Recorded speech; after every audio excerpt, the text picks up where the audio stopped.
की हाल छै दोस्त सब। आइ हम फेर आबि गेल छी गाछी में वीडियो शूट करऽ लेल। तऽ अहाँ सबके बता दी जे छै से हमर केस बड़का बड़का भऽ गेलै, ई बतबै लए नहीं कहलहुँ, अहाँ सब गोटा के बतबै छी। काल्हि हमरा ओतऽ आयल छलै भारी बारिश, जाहिके वजहसँ जे छै से जहाँ तहाँ पानि लागि गेलै, तऽ काल्हि वीडियो नहीं बना पेलहुँ।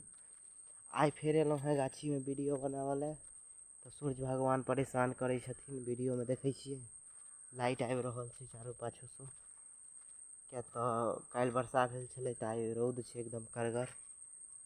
देखियौ आइ फेर रौदो उगल छै। आ देखबै छी अहाँके, ई देखियौ मौसम के हाल चाल देख रहल छियै।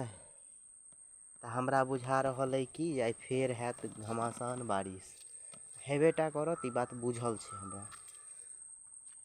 तऽ की कयल जाय, ओकरा तऽ किछु नहि कऽ सकै छियै। भेटै छी फेर आइ नहिए बनल वीडियो, किया तऽ बारिश होयवला छै। ज़्यादा देर अटकब तऽ मोबाइल तोबाइल सब भीज जायत।